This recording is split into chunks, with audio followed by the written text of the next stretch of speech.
Building muscle is about 20% of what we do in the gym and 80% of what we do outside of the gym. Specifically, nutrition. Now, obviously, it's super important what we do in the gym, the exercise we pick, how we progress them, all of that. Before we can even get into the nitty-gritty of all of that, we need to address nutrition first. If that's 80% of our muscle building results, we better start there. So in this video, I'm going to teach you how nutrition plays a key role in the foundation and building blocks of building muscle. In the intro, we covered a few basic staple exercises that we can do in the gym in order to grow the glutes, but today we're really going to get into the weeds of what you need to do outside of the gym to truly see that muscle growth. As far as building muscle goes, we can simplify it into these terms. We need to be in a calorie surplus, or a bulk, so to speak. Now, let's break that down. What is a surplus and how do we get one? First, we need to know what our maintenance is, how to achieve that, what that looks like, to then find our surplus. In order to discuss calories, let's break it down and simplify it. Now, I'm using 4 fresh, clean glasses for this, so don't let this flop. Every day, our body burns energy, no matter what, right? No matter what we do. This can be called our total daily energy expenditure, or TDEE for short. Now, this is broken up into 4 counterparts. First is our basal metabolic rate, or BMR.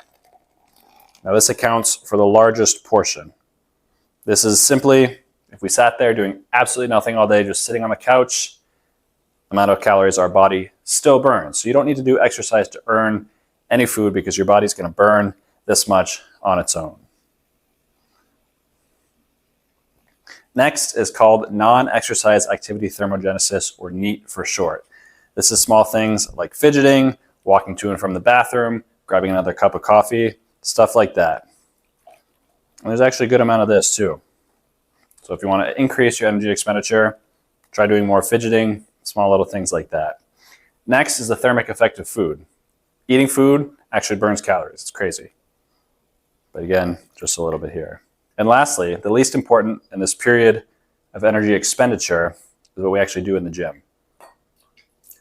Calories burned from exercise.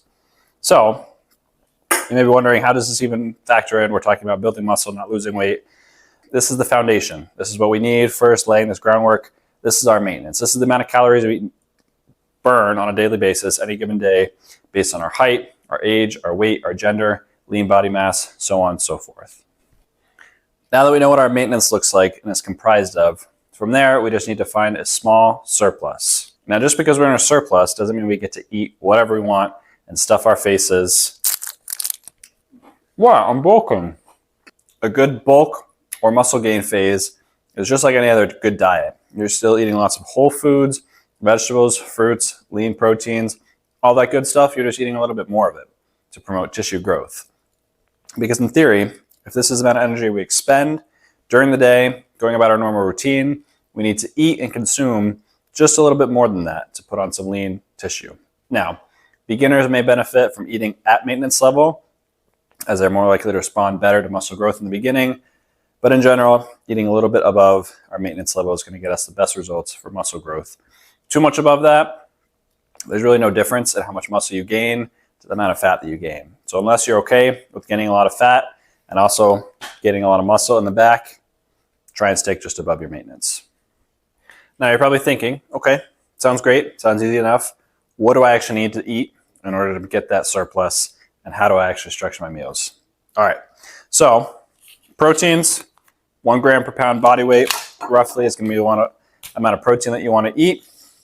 Fats are going to consist of roughly 30% of your daily intake. We want to strive to get them from healthy sources such as olive oils, nuts, fishes, but coming from other sources as well is okay. It's going to be essential for keeping our hormones in check. Protein is essential for building the muscle. And then carbs. Carbs are our friend. We want to eat a lot of carbs in order to build muscle.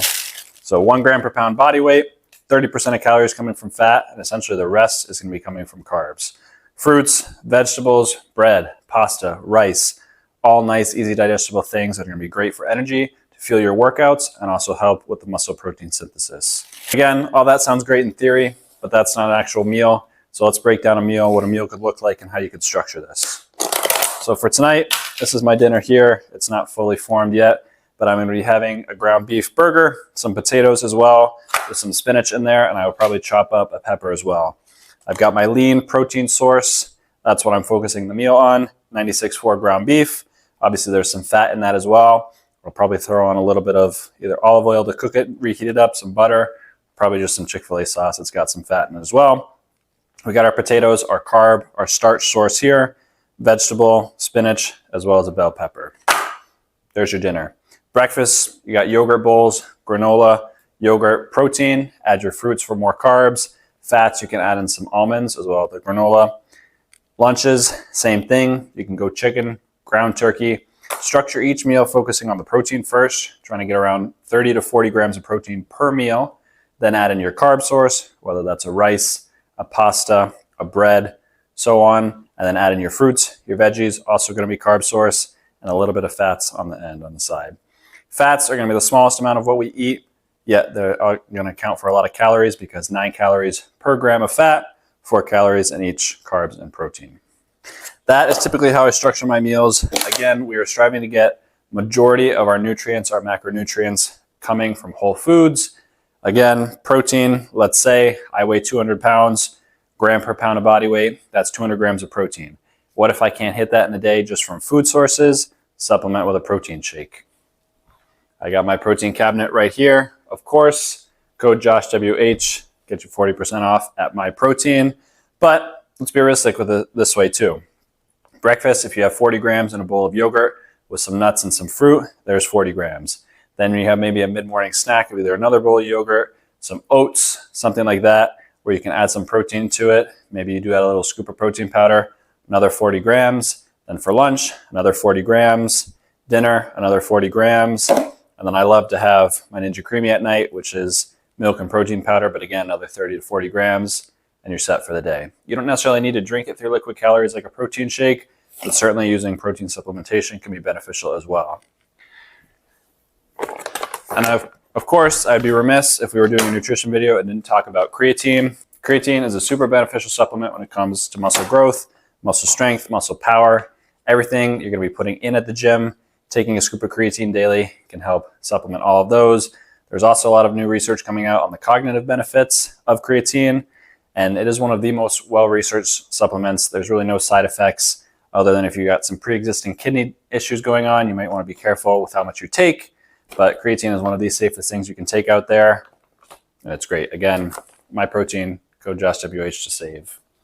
But without getting too much into the weeds of nutrition and all of the different things that go into creating the perfect meal plan, that is the basics. That is a staple for how to build your meal plans, what to eat on a daily basis in order to build muscle, to build that bakery, right? So in the future, we'll get into some more meal prep videos, how I structure meals out for the week.